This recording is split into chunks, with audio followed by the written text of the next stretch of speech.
नमस्ते साथियों, हिंदी व्याकरण के एक नए अपडेट में आपका स्वागत है। हमारी हिंदी ग्रामर की क्लास लगातार चल रही है और इसी श्रृंखला के तहत आज हम लोग बात करने वाले हैं तत्सम तद्भव शब्द, जिसे पेवर एंड मॉडिफाइड कहते हैं। तो तत्सम तद्भव शब्द क्या है, इसको समझने के लिए हमें हिंदी भाषा को 1000 वर्ष पीछे लेकर जाना पड़ेगा। 1000 पीछे वर्ष इसलिए लेकर जाना पड़ेगा कि पिछले 1000 वर्षों में हमारे यहाँ पर बाहर से आकर बहुत सारे लोगों ने शासन किया। जिसमें से कोई तुर्किस्तान से आया तो वो तुर्की भाषा लेकर आया, मुग़ल आए तो उर्दू लाए, अरब से जो लोग आए वो अरबी भाषा लाए। तो अरबी, उर्दू, तुर्की, फ़ारसी, अंग्रेजी, ऐसी 4 भाषाओं को तो हम पिछले 1000 वर्षों से देख रहे हैं। तो आज़ादी के बाद जब हिंदी व्याकरण बनाने की तैयारी शुरू हो गई तो हिंदी को खड़ी बोली भाषा में लाया गया। तब इसमें से ये हो गया कि भाई शब्द संरचना क्या हो गई। और मैं आपको बता देना चाहता हूँ कि हिंदी एकमात्र ऐसी भाषा है जिसमें एक शब्द के अनेक अर्थ हैं, अनेक अर्थ है।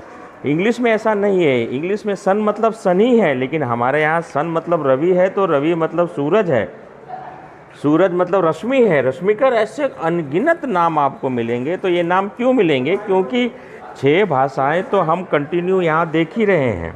इन 6 भाषाओं को तो कंटिन्यू हम देख ही रहे हैं। इसीलिए आज हम लोग जिस चीज़ को पढ़ने जा रहे हैं वो तत्सम तद्भव शब्द क्या है और एक देशज शब्द है। संस्कृत हमारी देवभाषा, संस्कृत हमारी आज से हजारों वर्षों से संस्कृत में ही पढ़ाई लिखाई हो रही थी। तो संस्कृत से जो शब्द सीधे आ गए हिंदी में उसको तत्सम कहते हैं, और जो शब्द संस्कृत से अनुवादित होकर आए उनको तत्सम शब्द कहते हैं। इसलिए इंग्लिश में इसको पेवर एंड मॉडिफाई वर्ड्स कहा गया है। पेवर मतलब असली, मॉडिफाई मतलब बदलाव। आइए इसकी परिभाषा को समझने का प्रयास करते हैं। तत्सम शब्द हिंदी भाषा का विकास संस्कृत भाषा से हुआ है, अतः इसी भाषा से सीधे शब्द हिंदी में आए हैं।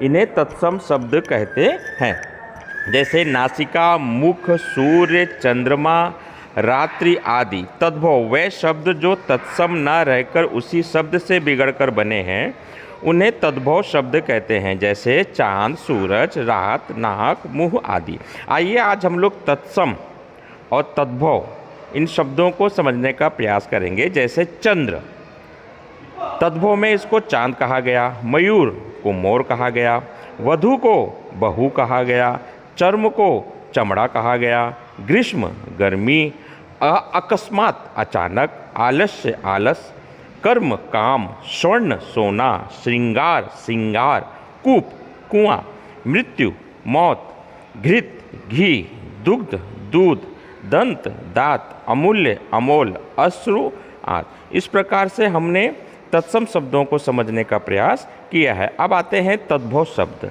समय और परिस्थिति की वजह से तत्सम शब्दों में जो परिवर्तन हुआ उसे तद्भव शब्द कहते हैं। बहुत सारी इसके अंदर तकनीकी बातें हैं, ज़्यादा हम गहराई में नहीं जाएंगे। तो तत्सम शब्द से जो परिवर्तित होकर आए तो उसमें वर्ण को पकड़कर है, आ इ ई उ ऊ, ए से क ख ग से जो शब्द आते हैं तो हम लोग पहले आ से देखेंगे तो आम्र आम हो गया, आश्चर्य अचरज हो गया, अक्ष आँख, अमूल्य अमोल, अग्नि आग, अंधेरा अंधकार, अगम अगम्य, आधा अर्ध।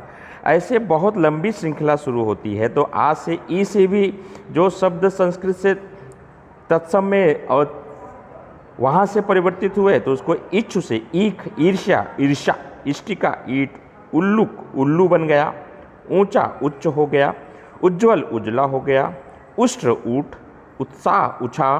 तो ऐसे ए से भी एकादश, 11 इला इलायची। बहुत लंबी प्रक्रिया है। आपको इसके लिए हिंदी व्याकरण का जो शब्द संयोजन है वहाँ से शब्दावली अगर आप देखेंगे तो हजारों लाखों करोड़ों शब्द हैं।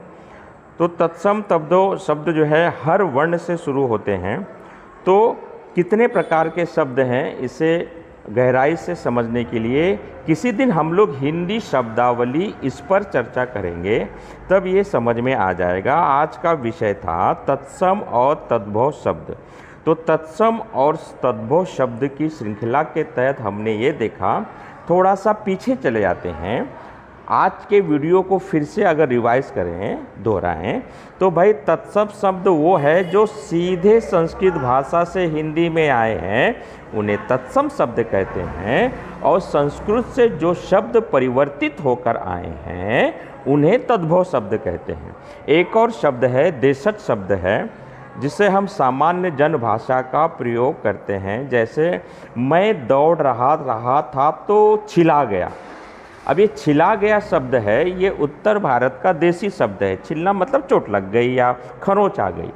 तो खरोंच ये शब्द तो अन्य भाषा का शब्द है, लेकिन छिला गया ये स्थानीय भाषा के शब्द हैं।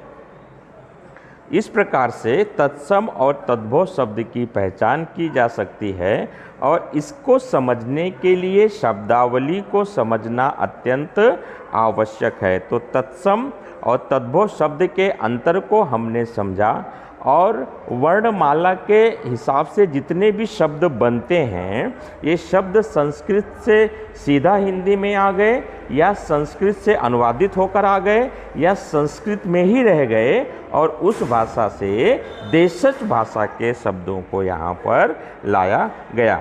आज का वीडियो जाहिर तौर से आपको समझ में आ गया होगा। बहुत सारे शब्द हैं, आप भी अपने एक नोटबुक लेकर, कॉपी लेकर आप भी अपनी शब्दावली को बना सकते हैं। और इसको अच्छे तरीके से सीखने के लिए आप किसी भी हिंदी भाषा के समाचार पत्र को अगर आप उठाएंगे तो उसमें वर्ग पहली होता है, जिसमें बहुत सारे शब्दों को ढूंढ कर लिखना होता है। उससे भी आपकी शब्दावली अच्छी बन सकती है और आपको एक शब्द के अनेक अर्थ देखने को मिल सकते हैं। तो साथियों, वीडियो समाप्त करने का समय आ गया है।